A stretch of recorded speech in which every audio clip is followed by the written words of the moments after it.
Hi, welcome to Book Drops. I'm Sarah Flynn. I'm the manager of the Popular Library, and I have a guest host with me here today. Hello, yes, I'm Grace French, and I just about a month ago took the position of youth service librarian at the Huff Branch. Nice. But I'm happy to be here today talking about some adult short stories. Hey, good. And we've been planning this for a while. Absolutely. We had asked for guest hosts maybe almost a year ago and had, put people in the schedule, and so we've been planning this for a while. Absolutely. I've been looking at this list of stories for, we've had this Word document for 10 months going. Yeah. So forgive me if I forget some parts of these many fabulous short stories. Yeah, but it was good because it gave you time. We weren't pressured to read everything in a month, so it was nice. You kind of got to shuffle through some titles, Exactly. and there were some that I, read and didn't love, and there were some immediately that are my standout favorites. And I was really glad to have an excuse to read short stories because I'm not normally a short story reader. I love them, and yes, some I didn't even get a chance to read. Like I was saying, that The Birthday of the World and other stories are so Le Guin, yeah. Yeah, we both wanted to read that and didn't get around to it, so hopefully in the future. Yeah, definitely. We could do this again. I did want to ask you why you chose short stories and what you like about them. Well, maybe I have a short attention span. I don't think so. No, I love them. I actually took a course on short stories at Cleveland State University, taught by Professor, actually Dr. Sonstegard, if you're out there, thank you. And originally, when I was writing the list of stories I wanted to read, I just went directly back to his syllabus and was like, all the classics. I put down Cain by Jean Toomer and Winesburg, Ohio by Sherman Anderson. And I'm not even going to talk about this today because I started reading newer ones and different ones, and which is how it happens.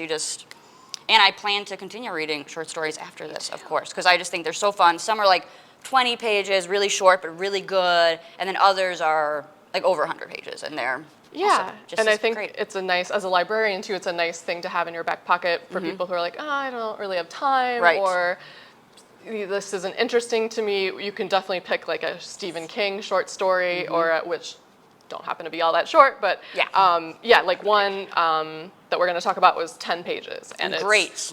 Fabulous. Yes. So it's a really fun genre, and I'm glad.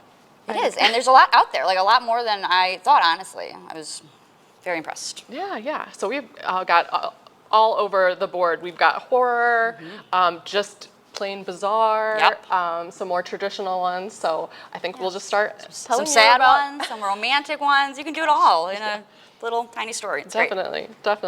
I'm going to start with my standout one, which you have read as well, which I did on audio, and I was just blown away. I had to stop and just is this really this story?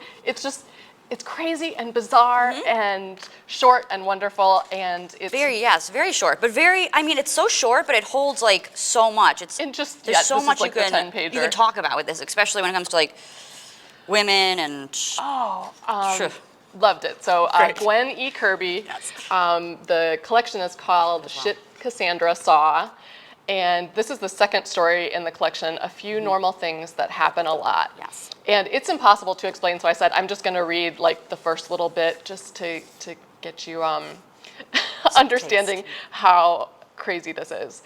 A woman walks down the street and a man tells her to smile. When she smiles, she reveals a mouthful of fangs. She bites off the man's hand, cracks the bones and spits them out, and accidentally swallows his wedding ring, which gives her indigestion. Another woman waits for the bus and a man stands too close to her. He puts his hand on her ass with no idea that she is the first successful subject of a top secret science experiment. She turns and points her laser eyes at him and transforms him into bus fare, $2.75 in cool coins. Oh, yeah. Excellent. So women develop superpowers, and instead of being worried walking to their cars and walking in the dark, it kind of turns the tables a little bit, and it's crazy. Yes. So my note here, love this one from the very beginning, which I did. And it stayed with me for a really long time.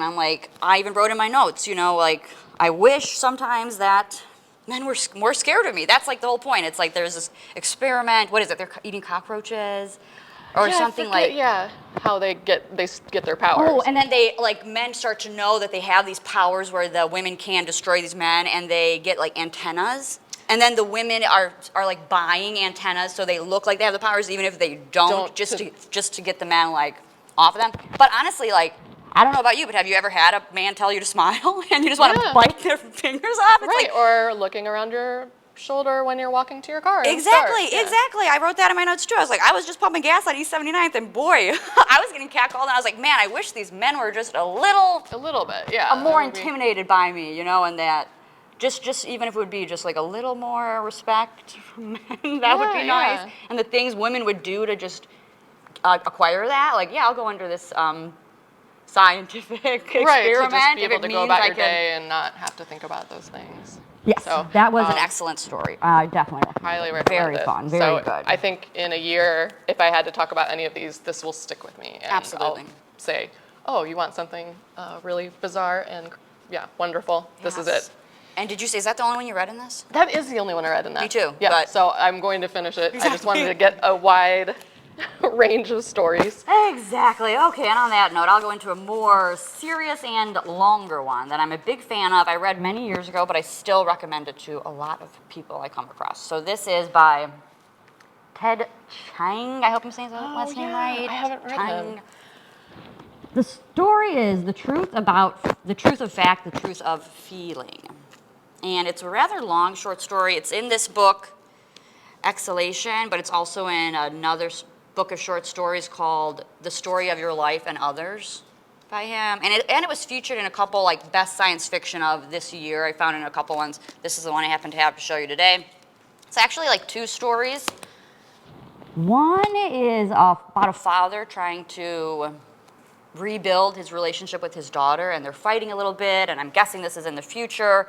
And they have new technology called remem, or life logs, where basically your entire life is recorded, and you can just at any time go back and rewind and like see it in your retina. So kind of like when they're arguing, it's like, you know, no, you said this, no, I didn't say that, and then so they can just go rewind and back, which is almost where we are getting. Science fiction authors, I feel like, are always ahead of their time. Yeah.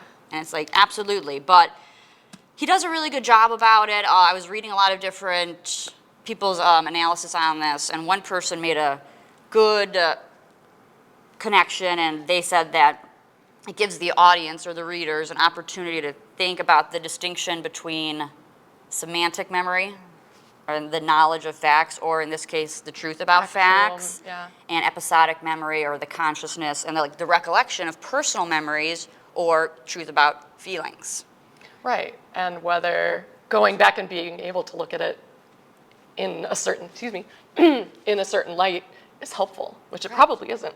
Right. Yeah. I kind of like fighting about things. I don't know. And you did read this one, right? I did not. Oh, you did not? No, this I definitely recommend it. And I recommend it to so many people just because, like me, I'm a librarian, and I am really about the feelings, which is one reason you like to read fiction. It's like, yeah, you know, this person wrote down how I've like felt in such a great way, and I seem to like be drawn towards people who are really into like math and facts, and we kind of like collide in those ways where there's like, well, this, but anyway, I'll read a quote. Yeah. I have a lot of quotes here today. It seemed to me that continuous video of my entire childhood would be full of facts but devoid of feeling, simply because cameras couldn't capture the emotional dimension of events. And he does talk about that more in this book. Like, you know, you can have a picture or a recording of a memory, but it's not going to like bring back all the feelings you had associated with that. Like, oh yeah, when I was a kid, and this birthday party, like maybe I'll see a picture of it and be like, I remember that. I remember my grandma brought this cake, or I remember this was like, and you feel it. You feel it. It's not cold and dead and like, I don't know. But it was great. I mean, I really liked it, and it really gives you something to think about in today's society where people's like, basically everything is recorded anyway. Right. Everything. Right. And then there's a second story that I won't talk about too much because I didn't love it as much, but it's also in this same short story, and it's about a man named Jajinji, and this is a missionary in a village in West Africa, and they have no concept of the written language, it's all oral. So he's also talking about like the difference between written history and oral history. And there's another quote, the paper version of the story was curiously disappointing. But I mean, obviously he's a writer, so I'm sure he sees it both ways. Anywho, recommend it, very good, check it out. My next one, sorry, is In Skeleton Crew by Stephen King, it's The Mist, which is a longer short story, which I did on audio too. I did a lot of these on audio.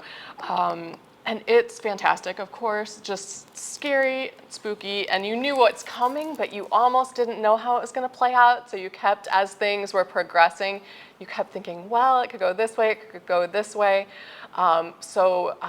Pretty much they're on a lake. It's a father, mother, and a son.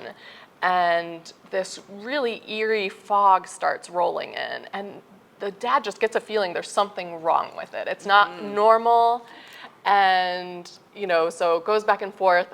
He decides to take the son into town and get some supplies, and it's just really weird. Turns out, like, the fog is, like, enveloping whatever it touches, and it's moving closer to the town. So the residents hide in this grocery store, and as it gets closer, there's all these different factions where they're trying to decide what to do. Some say, let's just go out and try and make our way through the fog, and we'll get through it. Oh, no. There's others who are like, we're in a grocery store, we can just hunker down, wait till this passes. So it becomes kind of crazy with all, and he has the added responsibility of his son. Right. So it's stressful and wonderful and everything you would expect out of a Stephen King short story. I love Stephen King. I love Stephen King. My mom is a huge fan. She's obsessed. She reads everything he's ever written, which is so much, such a long catalog there. I just pulled this from the literature department in here, and it's just the Stephen King section is insane. He's phenomenal, and he does a really good job of taking things that are just organically all around us and making them scary, because they are scary. Fog is scary. There's just something about it. Like if you're ever driving and you exactly. Yeah. And I don't think it was this one, but I was asking earlier. He does a great story about rats. I think it's called Night Shift, and it's he does a lot with rats, which are also just all around us, but so creepy. He's a great storyteller. So good. Fantastic.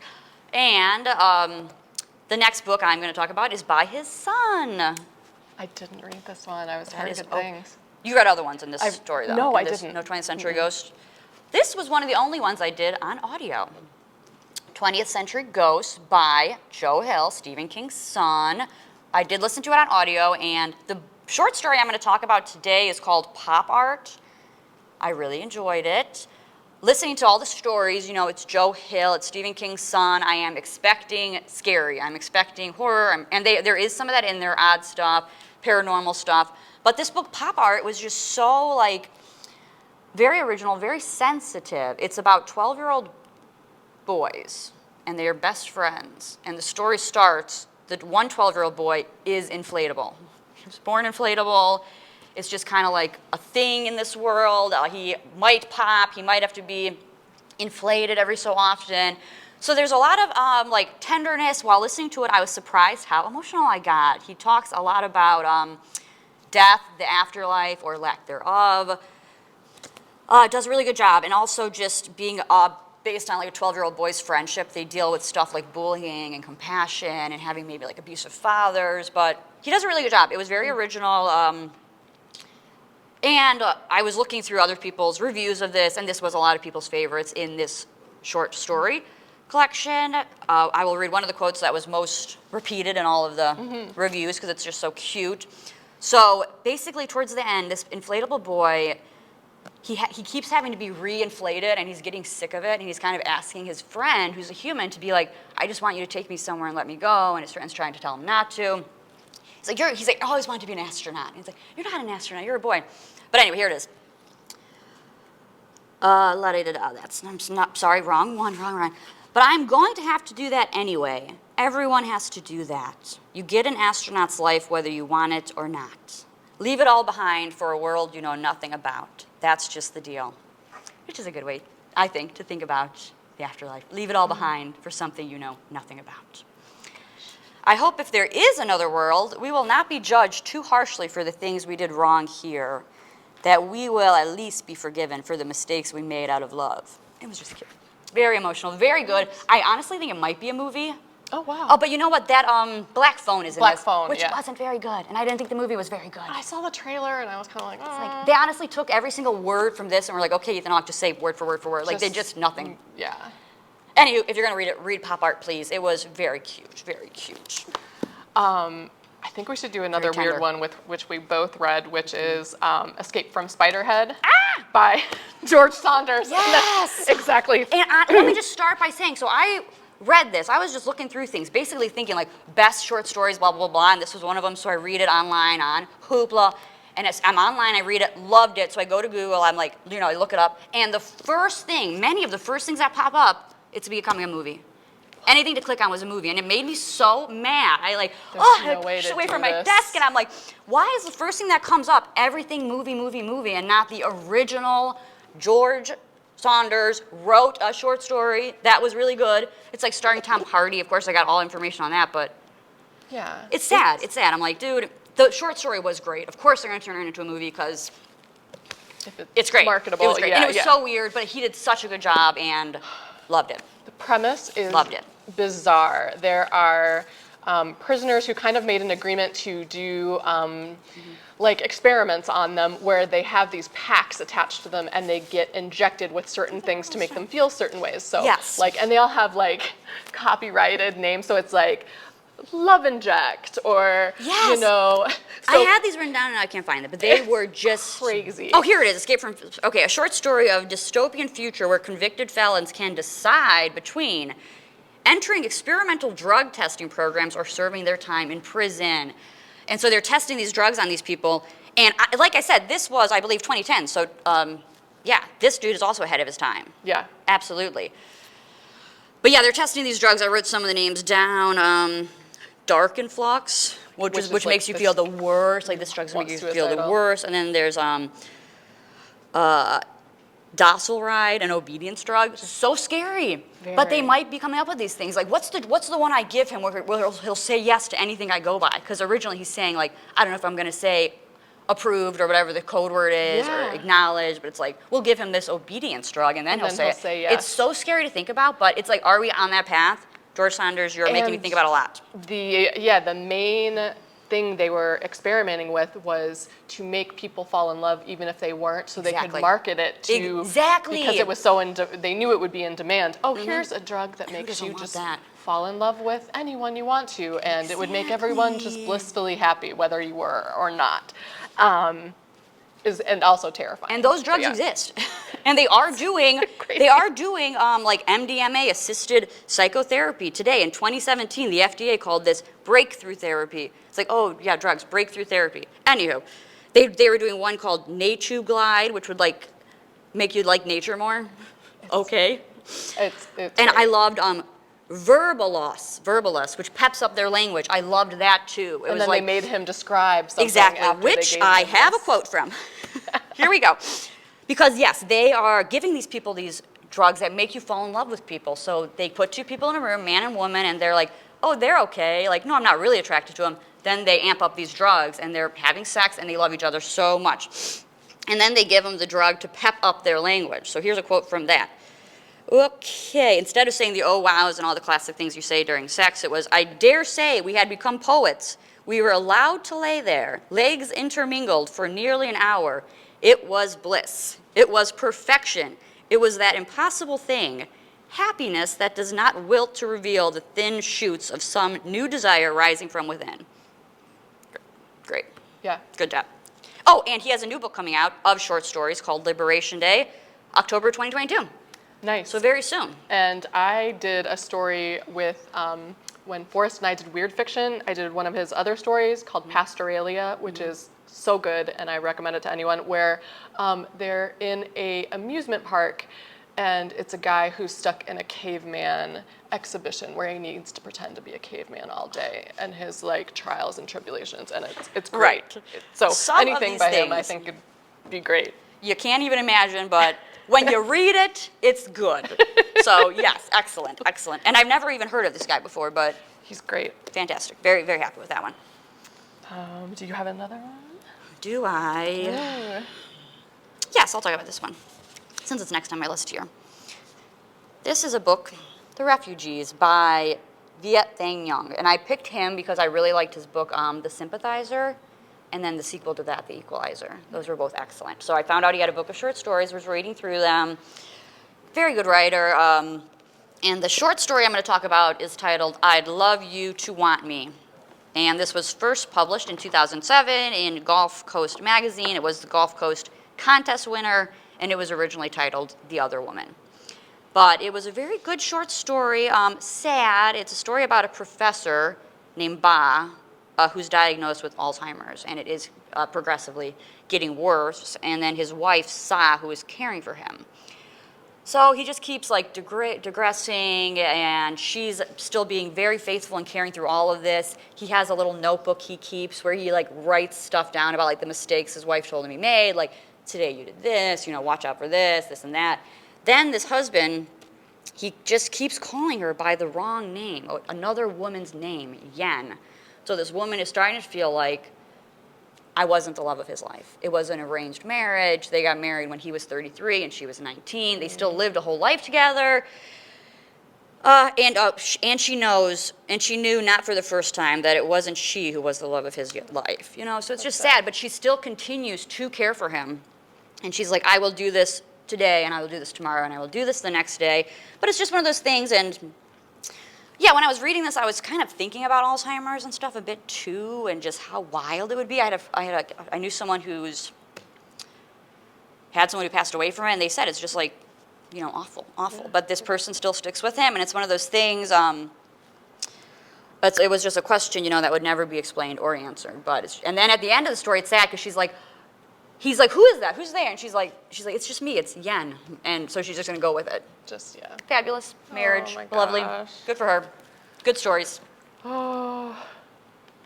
All right, I've got another creepy one, which was Ghost Summer by Tananarive Due, and this was excellent.